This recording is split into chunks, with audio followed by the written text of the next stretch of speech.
We all want to make money, but I don't think we all want a job. And that's where illegal ways to make money come in. This iceberg is just talking about those, but I want to get it out of the way that this video is in no way condoning anything illegal. Do not do this shit, okay? Look at this video like a crime documentary. You watch a crime documentary not because you want to do it, but because it's interesting to learn about. It's like going to a zoo, we get to learn about the bad things. So don't do anything on this iceberg, okay? Please, it is just fun as fuck to learn about. All right, so you're not gonna break the law? Okay, we can continue. Let's get straight into the iceberg. I'm gonna kind of run straight through layer 1 because it's pretty surface level boring stuff, but then we'll get into the really interesting stuff. So, starting in layer 1 with shoplifting and return fraud. Shoplifting is one of the most basic entry points into illegal income. People usually steal small, high resale items like electronics, makeup, or branded clothing and then sell them online or to pawn shops. Organized shoplifting groups will often hit multiple stores in a day, sometimes using techniques like booster bags, which apparently are lined with foil to block alarms, or distraction tactics to avoid detection. It's low skill, but carries growing risk as more stores install high-res cameras and RFID tracking. And then return fraud takes that one step further. Someone might steal an item, then bring it back for cash or store credit. Others use fake receipts, switch barcodes, or exploit generous return policies. Some fraud rings even use refunders, third parties who charge a fee to fraudulently get a refund on a real or fake order. It used to be common in places like Walmart or Amazon before policies tightened, but it's still used in more niche ways today. Fencing stolen goods. Fencing refers to the act of buying and reselling stolen items, and it's one of the most important middle layers in small-scale criminal economies. A fence will buy stolen goods at a discount, phones, tools, PlayStations, bikes, etc., and then clean them, which is like to remove the tracking, replace parts, or repackage, and then flip them on platforms like Facebook Marketplace, Craigslist, or eBay. Most fences don't steal themselves, but they rely on consistent supply from shoplifters, home burglars, or car break-in crews. This crime is often hard to prove unless there's documentation tying the seller to the theft, which is why fencing operations tend to thrive until someone in the chain slips up. In some cases, stolen goods are mixed with legitimate stock in sketchy pawn shops, corner stores, or flea markets. Larger fences will even ship products out of state or overseas to avoid local heat. Fake checks/mobile deposit scams. Check fraud has evolved a lot. The old method was simple: steal or print a fake check and then cash it in person. Today, scammers use mobile deposit apps. They'll take a photo of a forged or altered check, deposit it into an account, and then withdraw the money before the bank catches on. Often the account is opened with stolen or synthetic identity info so it can be burned after 1 or 2 hits. Some scammers buy checks on the dark web or get them through stolen mail. Others use legitimate checks but wash them, removing ink with chemicals and rewriting the details. There are also quick flip versions where people are paid a cut to let scammers use their bank account for the deposit without realizing that they'll be liable when it bounces. It's a common entry-level cybercrime because the tools are simple and the banks are slow to verify real/fake funds. But again, guys, do not do this shit, please. Under-the-table work/tax evasion. Working under the table means getting paid in cash without reporting the income. No taxes, no paperwork. It's not always considered criminal on its own, but it becomes illegal when you fail to report that income on your taxes. This is extremely common in fields like landscaping, day labor, cleaning, childcare, construction, and even some parts of the adult industry. The workers and employers both benefit. One gets quick cash and the other avoids payroll tax. Some people also offer freelance services like haircutting, tattoos, or home repairs, all unlicensed and untaxed. If the scale is small, it rarely triggers legal action, but it adds up when someone starts making thousands a month and avoids paying anything to the IRS. The risk increases if that money is used to apply for loans, government benefits, or anything that requires income verification. And also, guys, I promise we're getting to drug dealing, just wait. But again, in a more seriously, these things are not good. This is just a fun documentary and it's interesting, but these things are not good to do. Ticket and ID bootlegging. This includes forging or copying concert tickets, parking passes, student IDs, or other access-related items. With modern ticket apps and QR codes, bootlegging physical tickets is less common, but some people will print convincing fakes for events that don't scan well, like local clubs, bars, or general admission venues. Others exploit event resellers by mass purchasing and flipping tickets using bots, which is legal in some places, illegal in others depending on anti-scalping laws. Fake ID production also falls under this umbrella. College kids or underage buyers will pay anywhere from $50 to $150 for a realistic-looking ID, usually printed from templates available online. Selling these is a felony in most states, especially if it involves identity theft, like copying a real person's info. Some operations do this at scale using PVC card printers and Photoshop templates. Not high-tech, but good enough to pass in dim lighting. Petty drug sales. Selling weed is still illegal in a lot of states and is technically a federal crime even where it's decriminalized. Small-scale dealers usually flip eighths or grams to friends or classmates, often buying in bulk from a local plug.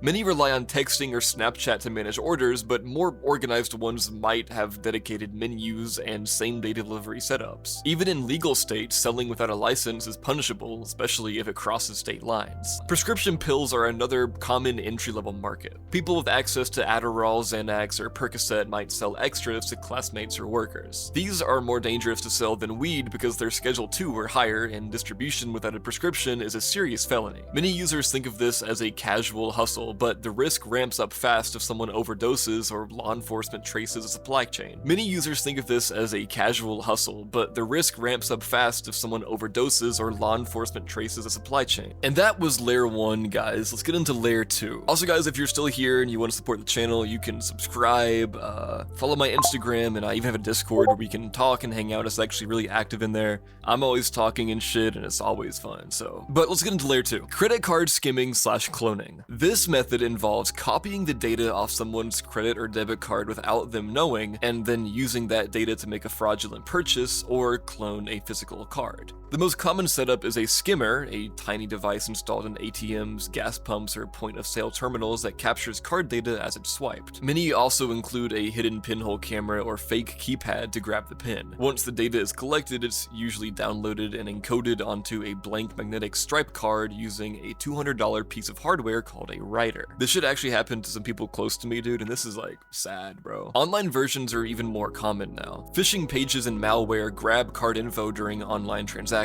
Once stolen, the data can be used directly or sold in dumps on dark web marketplaces. Some fraudsters keep it simple, using stolen info to buy gift cards or electronics to resell them. Others operate cloning rings with multiple runners and burners. The fraud is hard to trace in real time, but if you're caught with the gear or stolen cards, the charges can stack fast. Catalytic converter theft rings. Catalytic converters are valuable because they contain precious metals like platinum, rhodium, and palladium. Prices for these metals have skyrocketed in the last decade, making converters worth anywhere from $100 to over $1,000 depending on the make and model. Thieves use portable saws to cut them off parked cars, especially SUVs and trucks, which sit higher off the ground and are easier to access. A single thief can hit several vehicles in one night, but full rings operate much bigger. In some cities, there are dedicated crews that hit entire parking lots, then sell the parts to unscrupulous scrapyards or metal recycling centers that don't ask questions. Toyota Priuses, Hondas, and certain trucks are prime targets because of the high metal content. Some rings even ship bulk converters across state lines or overseas for processing. Because they're untraceable and not etched with like the VIN numbers, it's hard to prove theft unless caught in the act. But states are tightening laws and making resale more difficult. Piracy hustles. Streaming software. This isn't just about torrenting a movie anymore. It's about monetizing piracy. Some people set up entire operations reselling cracked software licenses like Windows keys, Adobe, and video editors, bootleg DVDs, or pirated textbooks. Others host streaming websites with thousands of users watching movies or live sports, making money from ads or paid memberships. These sites also often steal bandwidth or server time through compromised infrastructure. A big one right now is IPTV. People buy or build custom streaming boxes loaded with pirated live TV into movies, then sell them to customers as a cable alternative for a flat fee. Some sellers even run their own IPTV services, reselling bandwidth bandwidth from a master server with cracked channel feeds. These setups can bring in thousands a month before they get taken down. Enforcement is spotty, and most pirates just start over with new domains or server hosts when they're shut down. But the moment you're taking money, it crosses into serious legal territory, especially under the DMCA or federal wire fraud. SNAP/EBT fraud. SNAP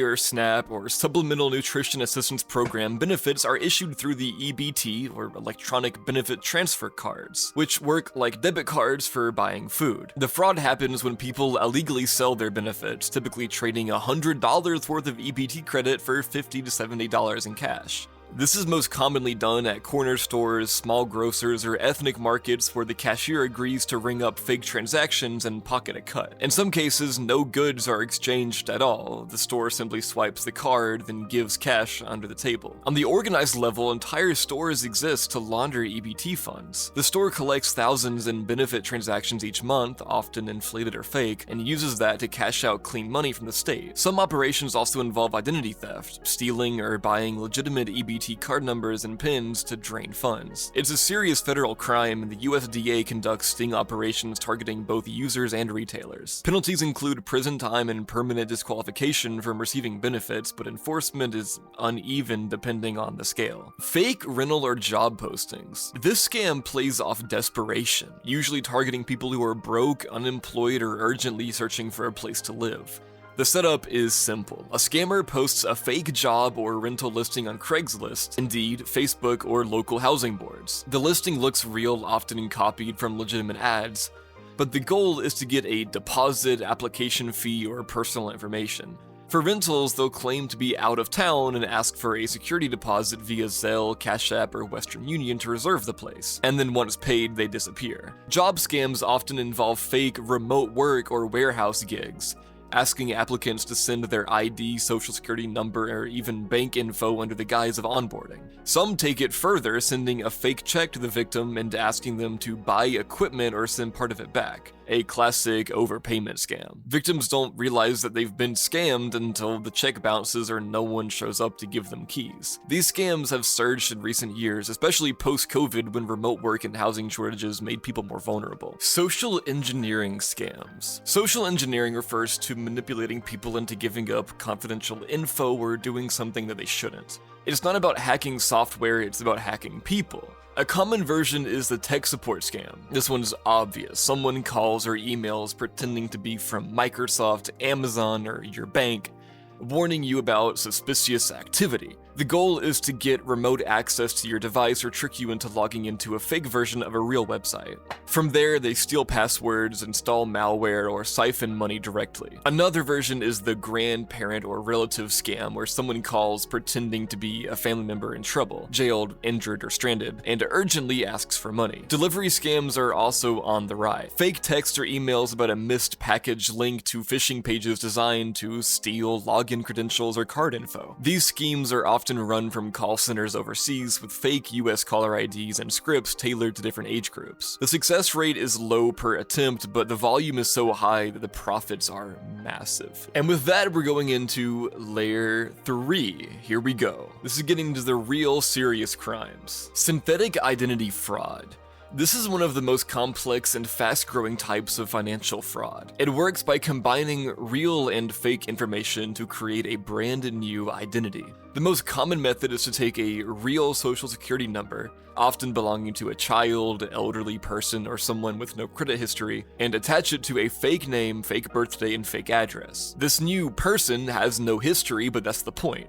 The scammer then starts applying for small credit lines to build up a fake credit score over time. Once that synthetic profile is trusted by banks or lenders, it can be used to take out loans, get high-limit credit cards, or even rent properties and vehicles, all under an identity that technically doesn't exist. In some cases, the scammer busts out by maxing everything out and walking away with tens of thousands before the credit bureaus realize that something's wrong. This type of fraud is hard to detect because there's no real victim until the bank realizes the person they lent money to isn't traceable. It's been used by criminal organizations, data brokers, and loan operators alike. Unemployment and COVID relief fraud. Between 2020 and 2022, governments around the world issued massive amounts of emergency relief, unemployment benefits, PPP loans, EIDL loans, and state-level grant programs. This opened the door to one of the biggest fraud waves in history. In the US alone, estimates suggest that $100 to $400 billion in fraudulent claims were paid out during the pandemic. Scammers used stolen identities, fake business names, and forged documents to apply for relief in bulk. Unemployment benefits were especially easy to exploit. Scammers would buy or steal SSNs, submit jobless claims in multiple states, and have the debit cards mailed to P.O. boxes, vacant apartments, or even Airbnbs rented under fake names. The same was done with small business loans. People invented companies, inflated payrolls, or created fake tax records to qualify for tens of thousands in PPP funds. Once paid, the money was often laundered through crypto, gift cards, or cash-heavy businesses. Some scams were so large they funded luxury cars, homes, and travel before arrests started ramping up in 2022. But still, much of the stolen money was never recovered. Darknet drug vending. Selling drugs online isn't new, but darknet marketplaces took it to another level. Starting with Silk Road in 2011 and later Empire Market, Alphabay, and others, these platforms allowed anonymous vendors to list drugs like MDMA, LSD, ketamine, heroin, and fentanyl using encrypted access via the Tor network. Payments were made in Bitcoin or Monero, and shipping was done through regular mail, often with vacuum-sealed packaging, stealth wrapping, like hiding inside electronics, and multiple layers of protection. Top vendors operated like small businesses. They had customer service, return policies, reviews, and stealth packaging techniques that evolved constantly to avoid detection. Many used fake names and return addresses that pointed to real businesses or government offices as a decoy. Law enforcement eventually caught up. Silk Road was shut down in 2013 and Alphabay in 2017, with many arrests tied to OPSEC failures, like reusing usernames or logging in without Tor, which is just so stupid, bro. Like, how are you that dumb? But they are fucking dumb because they broke the law, so don't break the law. Still, the model lives on through private markets, invite-only forums, and Telegram groups. Some vendors have moved fully to decentralized services using dead drops or local couriers to avoid the postal system entirely. Fake charities or grant scams. This type of fraud involves posing as a charitable organization to solicit donations, apply for grants, or both. The easiest version is a fake GoFundMe, setting up a page with a tragic story and stealing the sympathy money. But the real money comes from pretending to be a registered nonprofit. Scammers create websites, tax IDs, and even fake social media presence to make their group look legitimate, then apply for government grants, disaster relief, or corporate donations that are meant for real nonprofit. Another version involves piggybacking off of real tragedies, natural disasters, school shootings, or humanitarian crises, and then setting up copycat fundraising pages or cold calling campaigns. They collect the money and then disappear before donors realize that it never went to the intended cause. On the more technical side, scammers also apply for nonprofit tax status under false pretenses, and then funnel donations or grants directly into personal accounts. These scams are difficult to shut down quickly because they rely on paperwork and public trust, both of which are slow to verify at scale. Dropshipping scams / fake stores. Legit dropshipping, even though the people who do it are usually losers, is when a seller takes orders online and has the product shipped directly from a third-party supplier. The scam version skips the fulfillment step entirely. Scammers create clean-looking websites or social media storefronts, usually built with Shopify or similar platform, and lists trending products at low prices. Customers pay, they get a confirmation email, and then nothing. No product ever arrives, or if it does, it's a low-quality knockoff from a totally different source. Some fake stores go further by using stolen product photos from AliExpress or Amazon, then taking in hundreds of orders before nuking the site. Others offer bogus tracking numbers to stall refund requests, knowing customers will eventually give up or miss the chargeback window. These scammers rotate domain names and branding constantly, making them really hard to pin down. It's especially common with fake clothing brands, tech gadgets, or weight loss products, anything buzzy that generates impulse buys. Insurance scams. And for this one, I have a special guest, Slippin' Jimmy, to cover this one, because he knows more about it than I do. No, dude, I wish, bro. How cool would that be? Anyway. These schemes involve faking or staging an injury to collect money from an insurance claim. Slip and fall fraud is one of the most common types. Someone stages a fall in like a grocery store or a restaurant, sometimes using a water bottle or oil to slick the floor beforehand. They claim to be injured, get medical treatment, and sue the business. Some scammers do this practiced multiple times in different cities using fake names or ID variations to avoid getting flagged. Auto insurance fraud includes everything from staging fake accidents, like brake checking someone on purpose, to exaggerating damage after a minor crash. More advanced rings involve corrupt doctors, chiropractors, or body shops who inflate injury reports, fake x-rays, or bill for unnecessary repairs. There are even cases where people insure junk cars for high value, then torch them for a payout. Fraud like this costs the insurance industry billions a year, and while individual payouts might be small, the cumulative impact is huge.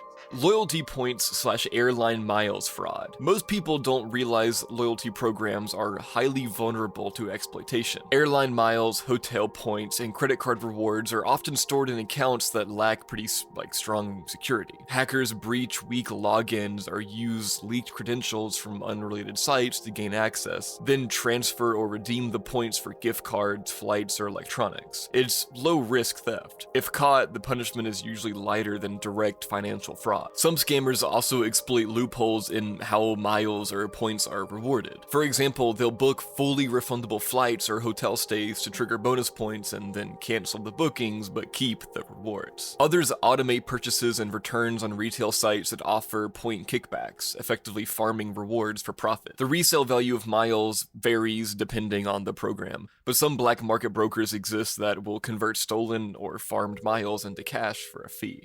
Mail theft rings. Mail theft is a key part of identity and financial fraud. Thieves target apartment complex, rural routes, or business districts where they can grab high volumes of incoming or outgoing mail. They look for checks, tax documents, credit card offers, and government correspondence. Once a check is found, it can be washed, the ink chemically removed and rewritten with a new payee and amount, and then deposited into a mule account. Stolen mail is also used to piece together personal info for identity theft. Names, addresses, bank names, and even account numbers. Some rings specifically target USPS collection boxes with master keys, called arrow keys, which are highly sought after on the black market. Arrow keys, I'm pretty familiar with that. I'm a gamer. I use the arrow keys all the time. I don't like WASD. Others will bribe or infiltrate postal workers to gain access. Fraud from stolen mail is often slow to detect, especially where accounts are opened in someone else's name and used for fraud before the victim even knows what happened. Alright, that was layer 3, guys. Layer 4 is gonna be even more interesting, so buckle up.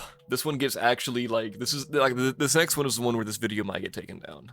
So wish me luck. And starting in layer 4, we're gonna start with ransomware gangs. Ransomware gangs operate like criminal tech startups. Instead of robbing banks physically, they infect a company's network with malware that locks access to everything, like financials, emails, systems, backups, and then demand cryptocurrency in exchange for restoring it. What makes them different from solo hackers is the structure. These are teams, often international, with coders, recruiters, negotiators, and customer service reps. They offer ransomware as a service where less skilled criminals can rent their software and split profits. Revil and Conti are two of the biggest names in this space. Revil, linked to Russia, hit corporations like JBS and Kaseya with multi-million-dollar demands. Conti once published a leaked internal manual revealing salary structures, HR documents, and even performance bonuses. These groups also use double extortion. They don't just lock your files, they steal them first, so even if you recover the data, they can still leak sensitive info unless you pay up. Attacks often begin with phishing emails or exploiting vulnerabilities in VPNs and remote desktop tools. Once inside, they use common IT tools like Cobalt Strike or PSExec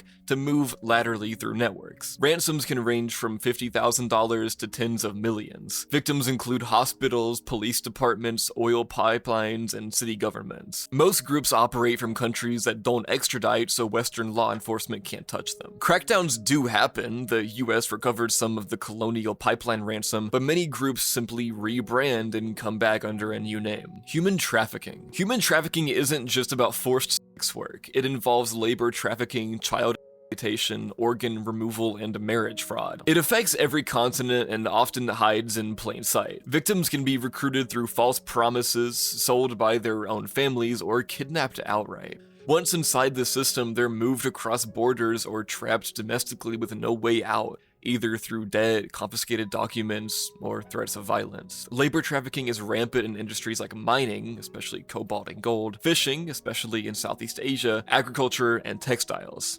Victims work 12 to 16 hours a day for little or no pay, often under surveillance and in unsanitary, dangerous conditions. Some are even forced to work at sea for years, unable to escape. On the sexual exploitation side, women and girls make up the majority. Brothels, massage parlors, and online escort ads are the front, but the reality often involves beatings, rape, forced drug use, and isolation. Countries like the US, UK, and Australia are often destination countries, meaning victims are trafficked into them, while places like India, Nigeria, Cambodia, and Ukraine are often source or transit hubs. Some victims are trafficked internally within their own country, especially indigenous or undocumented people. Even refugee camps in war zones like Syria or Sudan are frequent target zones for recruitment. Profits from human trafficking exceed $150 billion annually. In many cases involve complicit officials or law enforcement who are bribed to look away. Dude, if you're like one of the law enforcement or officials who look the other way, there's a special place in hell, bro. Like, holy fuck. God, okay.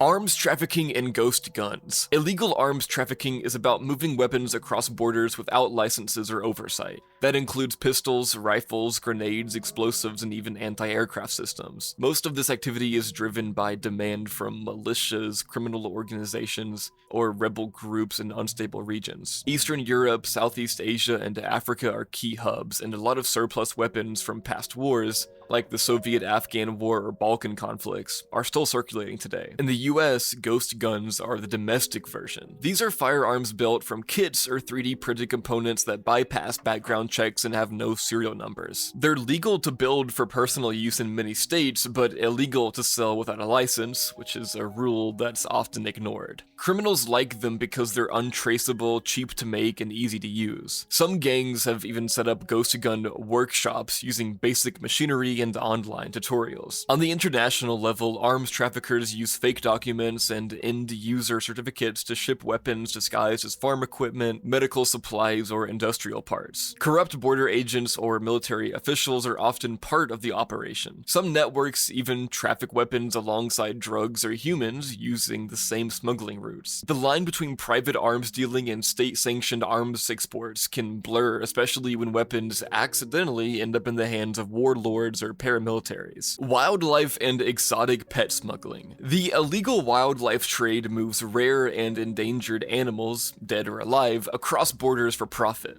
Some are used for medicine, like pangolin scales or rhino horn, others for food, like exotic meats, and others as pets, tigers, parrots, reptiles, monkeys. Live animals are often crammed into plastic containers, suitcases, or hidden compartments with high mortality rates during transport. But the survivors can sell for thousands, especially in countries with elite buyers. On the medicine side, traditional Chinese medicine is one of the largest drivers. Rhino horn is falsely believed to cure ailments like fever or impotence. Tiger bones are boiled down to make wine. Bear bile is farmed in cruel conditions for use in herbal tonics. All of this persists despite having no scientific basis. It's driven by cultural beliefs and the status symbol of using rare animal products. For exotic pets, YouTube and Instagram have made things worse. People see influencers with pet foxes, slow lorises, or rare birds and want one themselves, not realizing the supply chain involves poaching and brutal shipping conditions.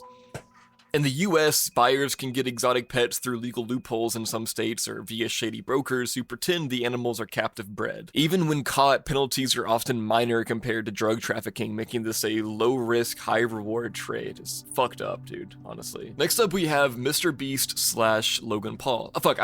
Organized crypto scams / rug pulls. Crypto opened the door to fraud at scale with zero middlemen. One of the most common forms is the rug pull.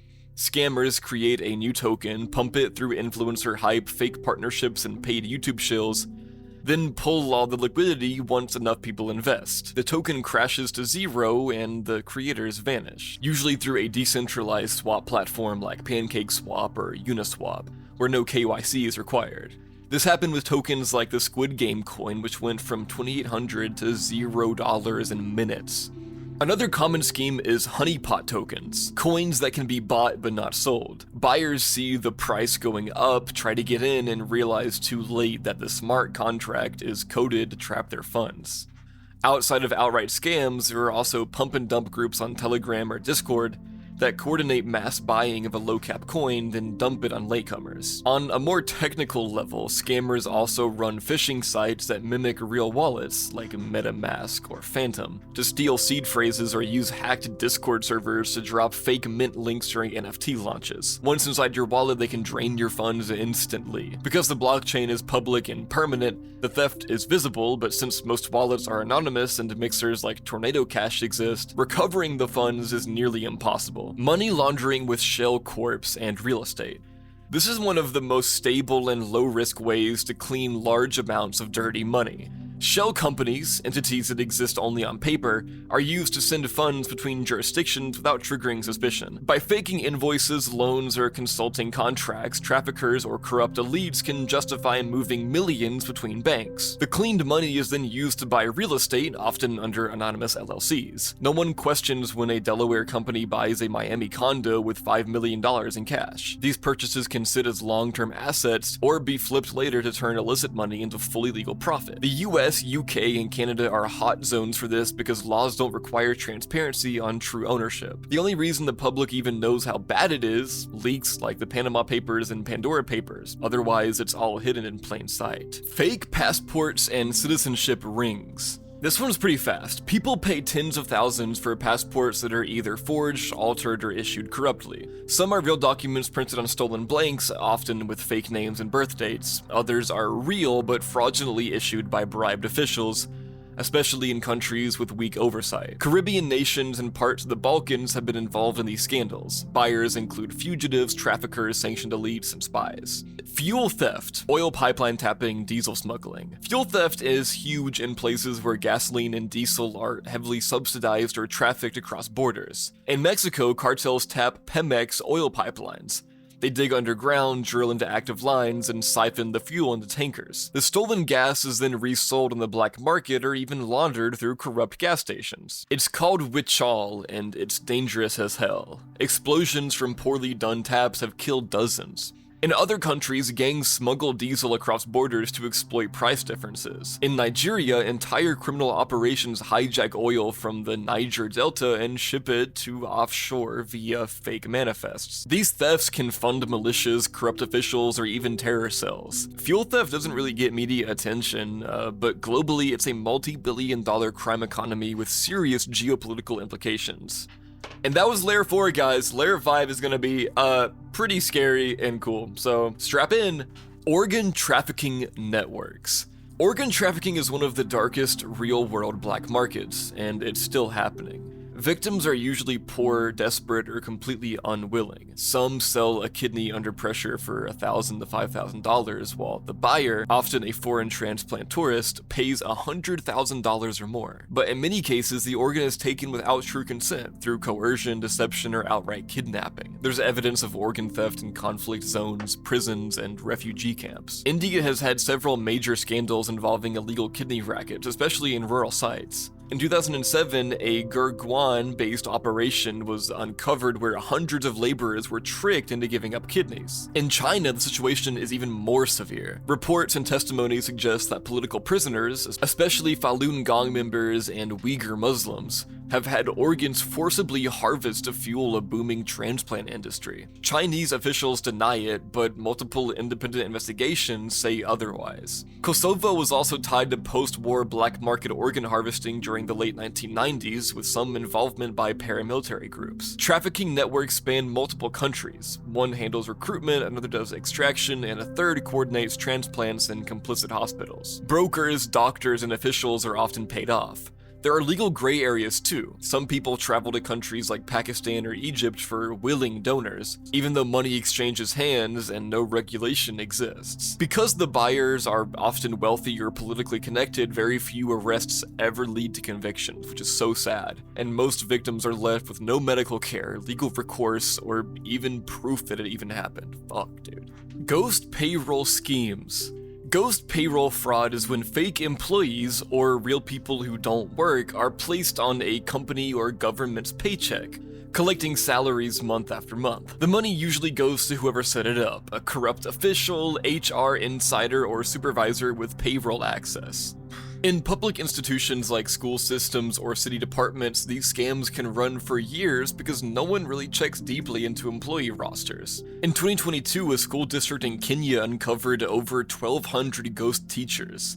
In the US, several city governments and transit agencies have been caught paying employees who haven't worked in years. In the private sector, shell companies and subcontractors can be used to hide ghost workers, making it look like a third party is providing labor when it's all just paper. The theft isn't just financial, it inflates budgets, skews performance data, and diverts resources. And it often happens at scale in unstable governments where oversight is weak or complicit. The scheme is low profile, hard to spot unless someone audits thoroughly, and rarely prosecuted unless it becomes a political scandal. Art and antiquities laundering. The art world is a perfect vehicle for laundering money. Prices are subjective, transactions are often private, and no one questions when a painting trades hands for millions. Criminals exploit this by buying high-value art with illicit money, storing it in offshore free ports or private vaults, then reselling it later for clean profit. Since artwork isn't regulated like securities or real estate, there's little due diligence on buyers, sellers, or pricing, making it ideal for cartels, oligarchs, and corrupt officials. Antiquities laundering adds another layer. Stolen artifacts from war zones like Iraq, Syria, Libya,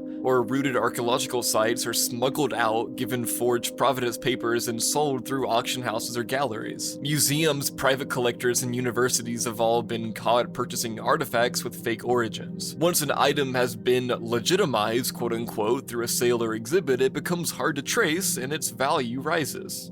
Even when recovered, artifacts pass through so many hands, many shielded by shell companies, that prosecution is nearly impossible. Major scandals have involved institutions like the Metropolitan Museum of Art and individuals like the art dealer Subhash Kapoor, who was accused of running a $100 million looting operation. The overlap between white-collar collectors and criminal networks keeps the problem alive, and regulation in the art market remains almost non-existent.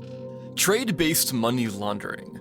This method moves dirty money by disguising it as international trade. A cartel might overpay a friendly company in another country for something like industrial parts or used machinery when in reality no goods are shipped or the items are worthless. On paper, it looks like a normal business transaction. The money flows through customs, banking systems, and ports, appearing clean at the other end. Another version is under-invoicing, reporting $10,000 worth of goods when you actually sent $100,000. The missing $90K is parked overseas. Shell companies and layered shipping routes can make this even harder to detect.